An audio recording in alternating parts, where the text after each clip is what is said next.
Yo, what's up mga kaibigan? This is I2K po again. Ngayon nandito naman tayo sa channel ni BBM News PH at dito naman tayo magbibigay ng komento at reaksyon kaya samahan nyo. Guys, let's go!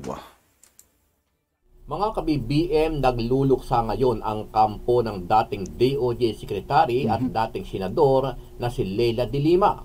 Ito ay matapos ibasura ng Muntinlupa Regional Trial Court ang inihaing aplikasyon ni dating Senador Leila de Lima para makapagpiyansa sana ito sa kanyang natitirang kaso. Kung maalala na pawalang sala ang dating senador. Ang pagkakalam ko yun, may dalawang kaso pa siya. May nareact ako noon na parang si dating Pangulong Rodrigo Duterte nagsabi nun. May dalawang kaso pa ata siya. Sa una at pangalawang kaso nito na may kaugnayan umano sa illegal drug trade.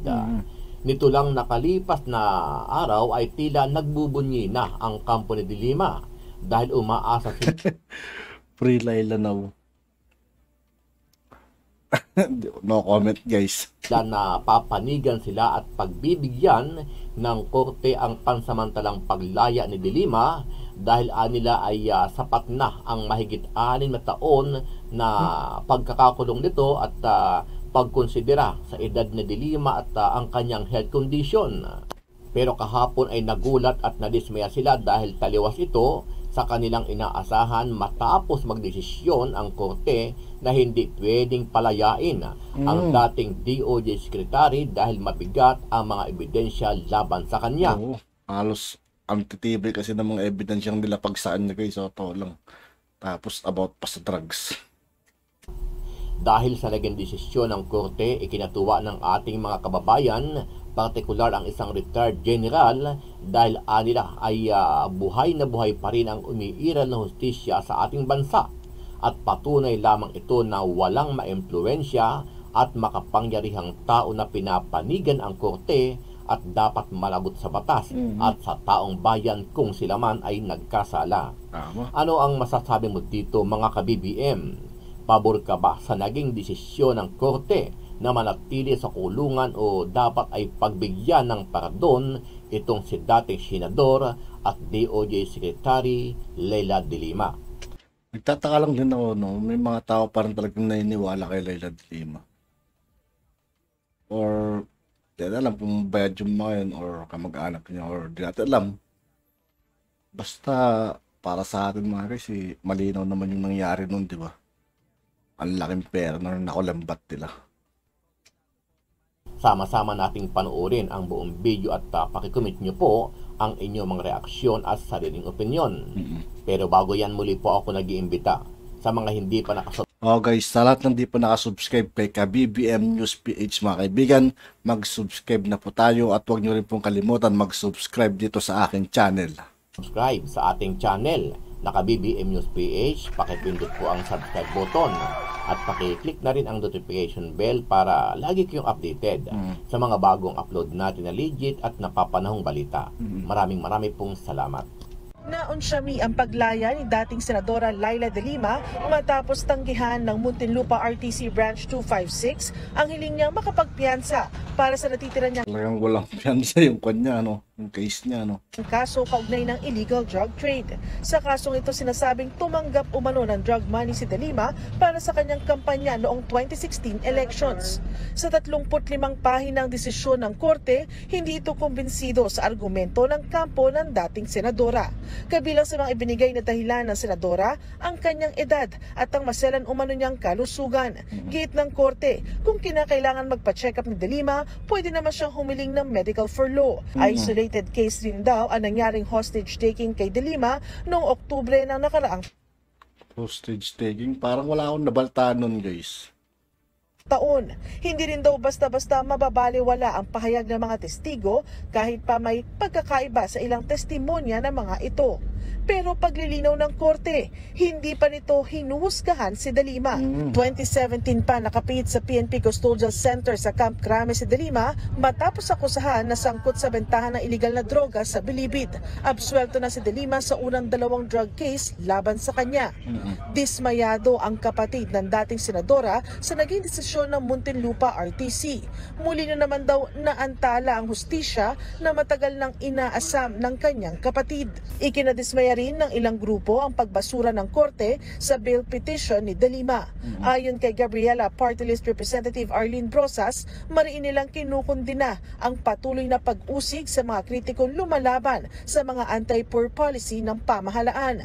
Ang grupong Akbayan nanawagan naman kay Pangulong Bongbong Marcos na itama na ang pagkakamali ng nakaraang administrasyong Duterte at palayain na si De Lima. Wala pang pahayag ang malaking Papalayain. Kayo guys, agree ba kayo na palayain si... Nakalaya na eh. Pero hindi pa naman tapos yung kaso niya guys. At di naman natin na-approvean. kanyang kaugnay rito. Hindi pa na-approvean na pwede magpiyansa, ganun di ata pwede. Mukhang babalik ata sa kulungan. Para naman kay Justice Secretary Boy Remulla, sana raw ay ginaya na lang ng mga abogado ni De Lima ang ginawa ng kampo ni Gigi Reyes imbis na questionin ang merito ng kaso. Kasi ano yan eh, sinabi ko na dati yan, we would not have objected if there is a petition for bail based on humanitarian grounds because siya, after all, 6 years na siya. Pero mas gusto nila magpasikat ng ganun eh. O kaya magparinig at magpahiwatig na ang tingin nila eh, kayang-kaya nila yung kaso. Crying time. Si De Lima, hindi pa rin siya makalabas dahil akala nila anytime soon lalabas na kasi sa summary tatlo ang ka-drug cases na na-file against sa kanya. Ang dalawa, dismiss na. Wala na. Isa na lang naiwan. Okay. So itong isa, Latest siguro to guys kasi isang kaso na lang daw eh. file ng petition for bail. Piyansa ba? Para habang dinidinig yung kaso, labas na siya. So, in-expect ng kampo ni De Lima na paboran ng korte yung petition for bail. But the court has decided, ito na po, yung balita, headline sa Philippine Star, Court junks De Lima's petition for bail in last drug case. Basura. Hindi pumayag ang korte na Hindi na-approvean guys ano. magpiyansa si De Lima. Okay? So sa madaling salita, balik kulungan talaga to. Kung sakali guys. So, malungkot ang kampo ni De Lima, ang lawyer niya, Attorney Bonnie Tacardon. Siya ang nagbigay ng statement. Sabi niya, sad to inform you that the court denied Senator Leila's bail application. Okay? Ang judge na in charge po is si presiding judge Romeo Buenaventura, dated June 7 sa Muntinlupa Regional Trial Court Branch 256. So, sa kasong ito, 6 ang na-accuse. Si De Lima, Jonel Sanchez, Franklin Bucayo, Ronnie Dayan, and Judd Dera.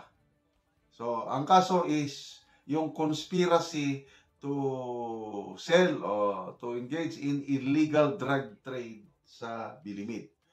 So, ang argument sa kampo ni De Lima na payagan nyo kami, makapiyansa ang aming kliyente dahil, okay, ang prosecution nag-fail daw to show proof evident of the conspiracy to commit illegal drug trade.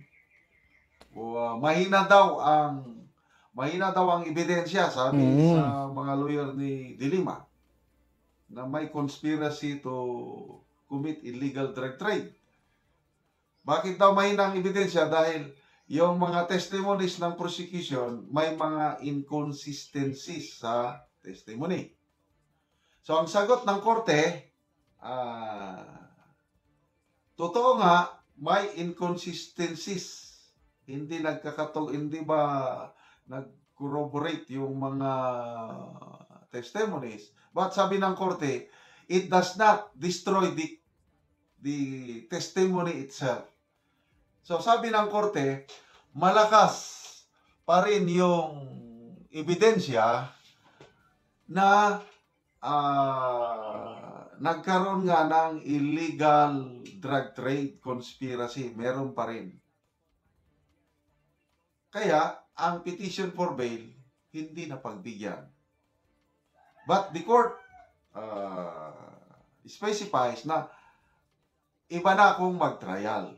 Iba na kung mapatunayan ba na proof beyond reasonable doubt. Ang na-establish lang ng korte, there is prima facie. There is a belief na na-commit nga yung charges na conspiracy to do illegal drug trade. So, yun po ang update. And ano ko nito, masasabi ko is, in the Philippines, ang ating justice system, it's working. Buhay na buhay ang ating justice system. Dahil, yun nga, sa 3 kaso, 2 nang na-dismiss. Ito na lang isa. Itong isa, tinimbang-timbang ng korte, hindi pwedeng magpiyansa dahil non-bailable offense ang illegal drug trade. So, mabigat. Walang piyansa pala to. Kaya, kulong pa rin si De Lima habang Balik ko naman. nililitis ang kaso. So, basta importante, buhay na buhay ang ating justice system at sana maparusahan ang dapat maparusahan. Okay. At yun nga po mga kaibigan, dito po nagtatapos ang ating reaction video. Muli ako po si I2K ng Sundalo ng Donggalo at 811. Maraming salamat sa patuloy na pagsuporta. Yeah! Peace out!